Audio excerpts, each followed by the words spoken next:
Assalamualaikum warahmatullahi wabarakatuh. Selamat datang di channel YouTube Rifki Yamrani. Minta tolong dibantu like,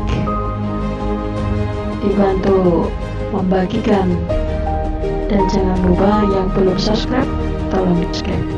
Terima kasih kepada subscriber Rifki Zamrani.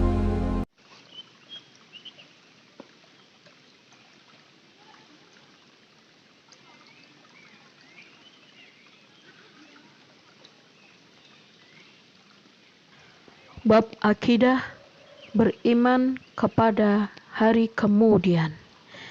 Seorang muslim beriman bahwasanya kehidupan dunia ini mempunyai saat-saat di mana ia akan berakhir dan mempunyai hari terakhir yang tiada hari sesudahnya. Lalu datang kemudian kehidupan berikutnya untuk kehidupan akhirat. Pada saat itu Allah Subhanahu wa taala membangkitkan kembali segenap makhluk dan menghimpun mereka semua untuk diadakan perhitungan hisab, di mana orang-orang yang solih diberi balasan kenikmatan abadi di dalam surga, sedangkan orang-orang yang durhaka penuh dosa akan diganjar dengan azab dan siksaan menghinakan di dalam neraka. Ia juga beriman bahwasanya hari akhirat didahului oleh tanda-tanda kiamat, seperti munculnya Dajjal, Ya'juj dan Ma'juj, turunnya Nabi Isa dari langit, keluarnya binatang melata yang dapat berbicara, terbitnya matahari dari tempat terbenamnya, dan tanda-tanda lainnya. Kemudian sangkakala trompet raksasa ditiup satu kali untuk kematian dan kebinasaan di dunia. Lalu tiup berikutnya untuk kebangkitan dan hidup kembali serta menghadap kepada Rabbul Izzati Allah Subhanahu wa taala. Kemudian penyerahan kitab-kitab catatan amal masing-masing. Maka ada yang menerima kitab catatan amalnya dengan tangan kanannya, dan ada pula yang mengambilnya dengan tangan kirinya. Setelah itu disediakanlah mizan, timbangan amal, dan perhitungan amal hisab pun dilaksanakan. Lalu jembatan terbentang di atas neraka menuju surga dipancangkan hingga berakhirnya proses agung tersebut dengan menetapkan semua penghuni surga di surga dan penghuni neraka di dalam neraka. Iman yang demikian ini diyakini karena tentunya bukti dalil-dalil nakli dan akli berikut ini. Dalil-dalil nakli. Yang pertama, adanya berita dari Allah Subhanahu wa taala tentang hari kiamat. Di dalam surah Ar-Rahman ayat 26 sampai 27. A'udzu billahi minasyaitonir rajim. Kullu man 'alaiha fan wa yabqa wajhu rabbika dzul jalali wal ikram. Yang artinya, semua yang ada di bumi itu akan binasa, dan tetap kekal wajah Rabbmu yang mempunyai kebesaran dan kemuliaan.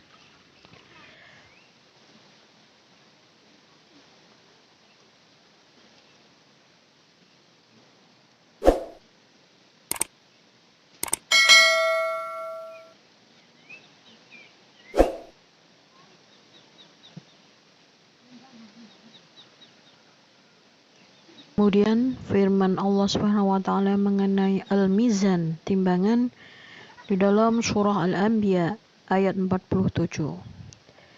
Yang artinya, kami akan memasang timbangan yang tepat pada hari kiamat, maka tidaklah dirugikan seseorang barang sedikit pun. Dan jika amalan itu hanya seberat biji sawi pun, pasti kami mendatangkan pahalanya, dan cukuplah kami sebagai pembuat perhitungan.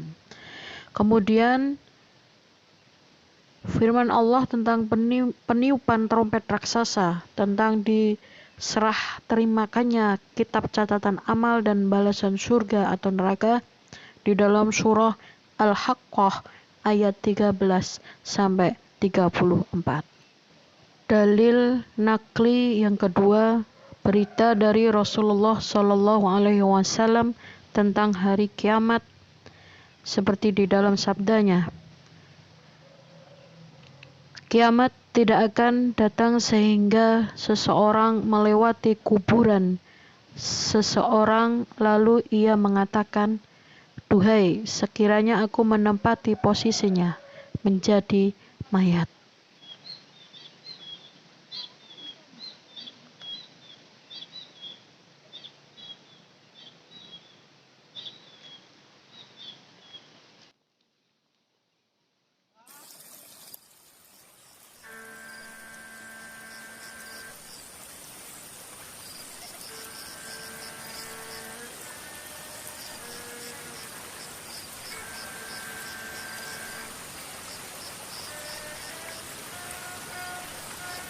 Dalil-dalil akli.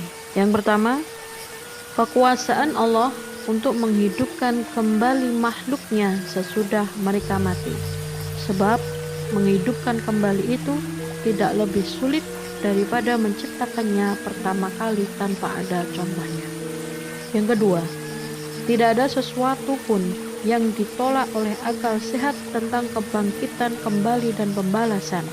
Sebab akal sehat itu tidak akan menolak kecuali dalam hal yang mustahil, seperti adanya sesuatu yang berlawanan atau bertemunya dua hal yang bertentangan. Sedangkan kebangkitan atau kiamat dalam pembalasan sama sekali tidak termasuk dalam hal tersebut. Yang ketiga, adanya hikmah kebijaksanaan Allah Subhanahu wa taala yang tampak pada perbuatan-perbuatannya, pada makhluk-makhluknya, yang tampak pada setiap aspek dan sendi kehidupan, dan kenyataan-kenyataan ini tidak mungkin kalau tidak ada kebangkitan kehidupan kembali bagi makhluk ini sesudah kematian, dan tidak mungkin kalau kehidupan ini berakhir lalu amal perbuatan baik atau buruk mereka tidak diberi pembalasan.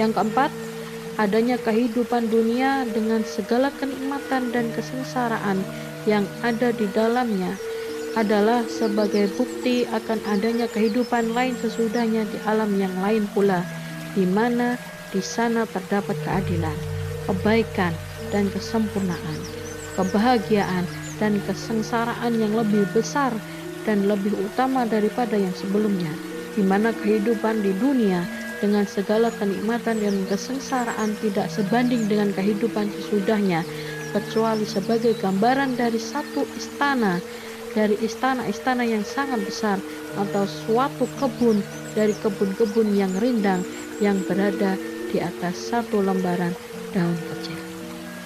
Assalamualaikum warahmatullahi wabarakatuh.